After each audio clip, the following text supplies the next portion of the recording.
Hi Aquarius, welcome to a general tarot reading for the first week in February. It's Raina here, so happy birthday to those people, those Aquarians who are born in the first week of February. I love that time of year.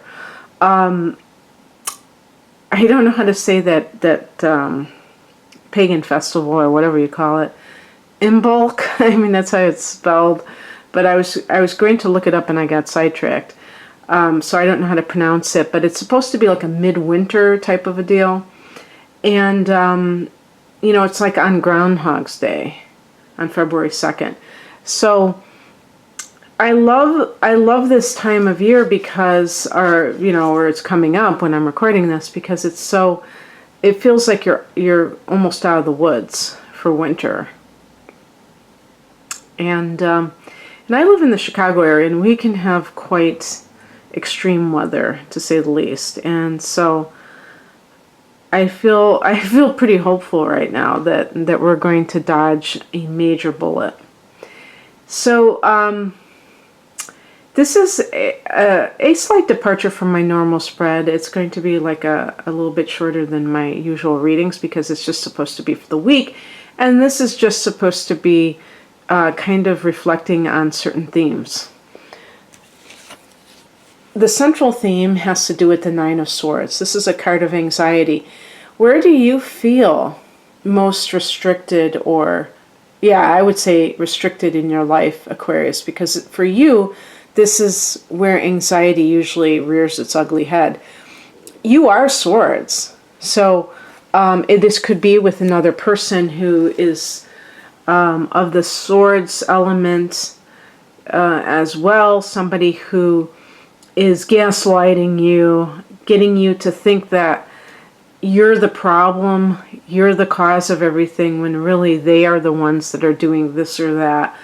And Aquarius being connected to the air signs, which in the tarot the swords represent, like I said, you're coming from a mental abstraction type of a place. So it's all about concepts, symbolism, and therefore someone in your life may, represent something to you. For instance, a feeling of oppression.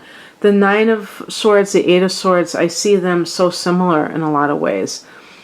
With the Nine of Swords, this could be something that you are repressing inside that you're not really wanting to face, and it's coming out at night. Actually, this Morgan Greer deck doesn't really illustrate it as well as the Rider-Waite, because they show a woman in bed, with her hands in her face, and kind of like indicating insomnia, trying to symbolize what anxiety represents. Well, not everybody who gets insomnia is anxious.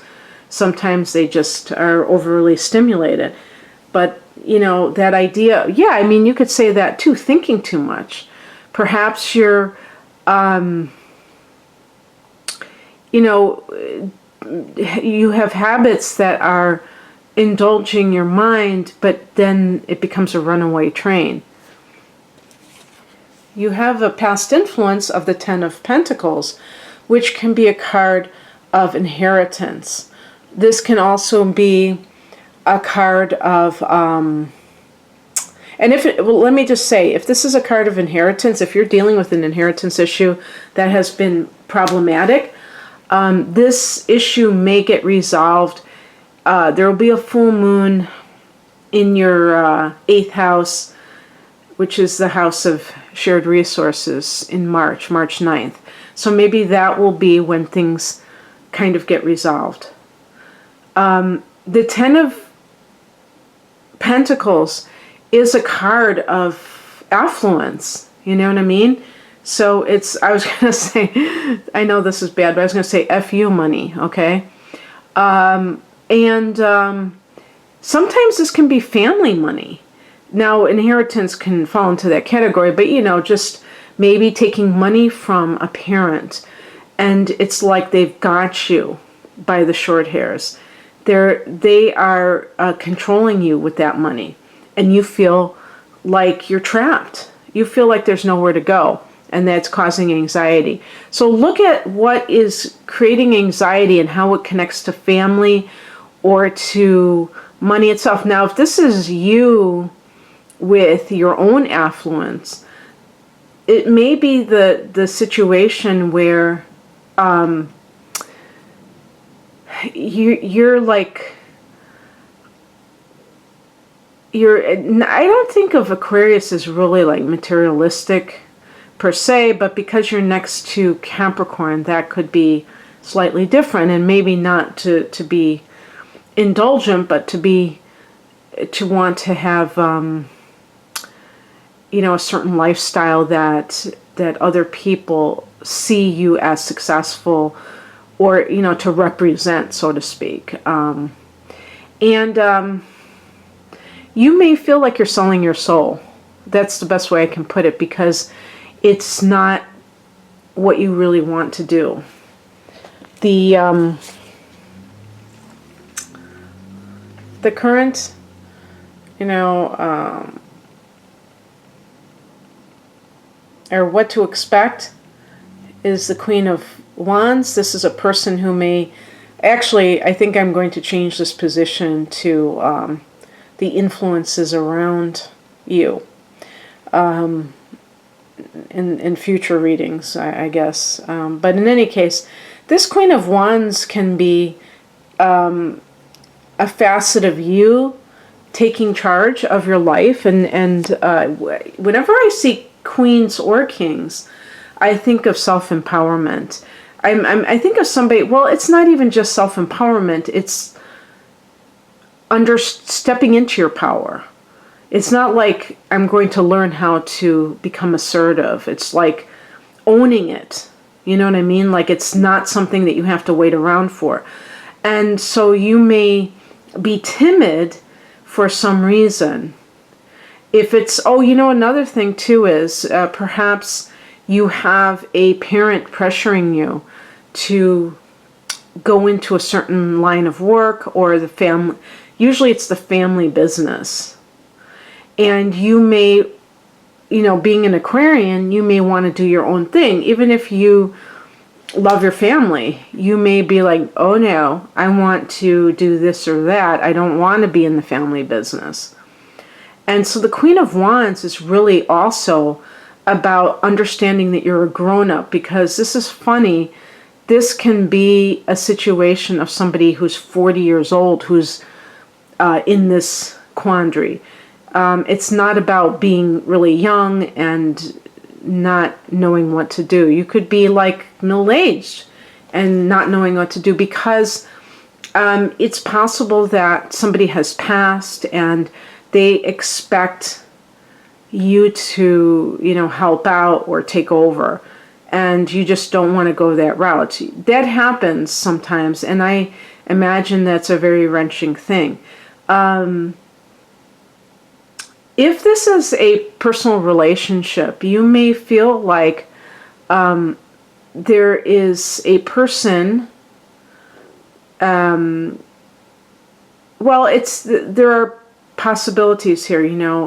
In one case, you may even want children and you don't have somebody suitable. So that makes you feel like, what am I going to do? In some cases, there may be somebody in your life, but they're not the right person. Queen of Wands, to me, is either that you are needing to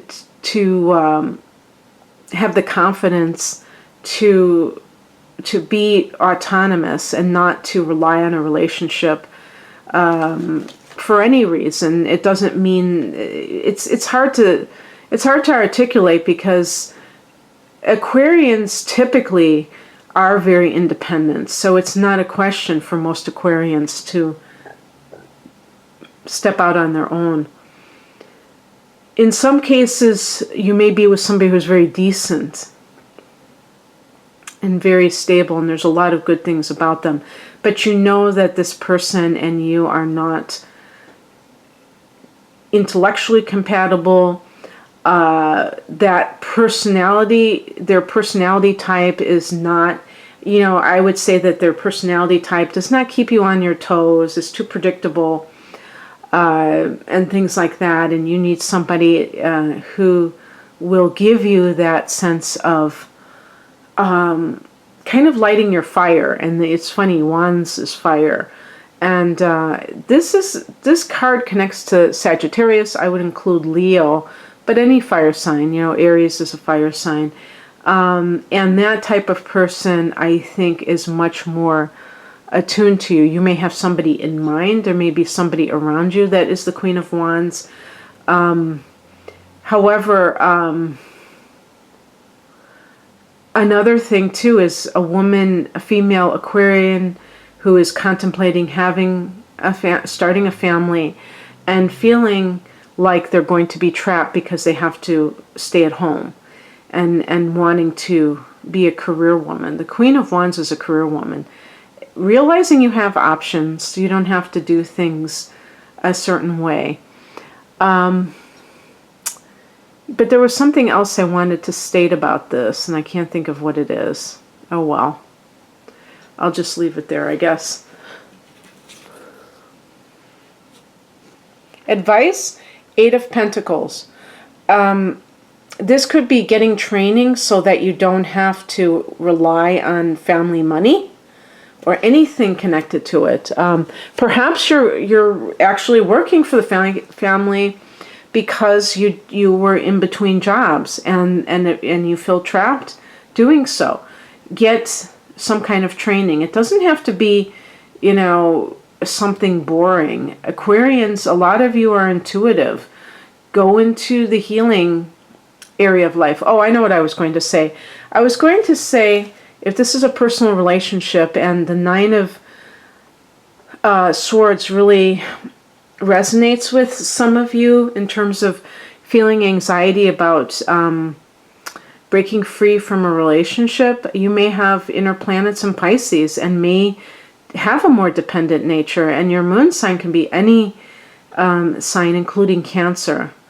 So understand that Aquarius, when we talk about sun signs, we do have to make the case that it's not going to be just across the board.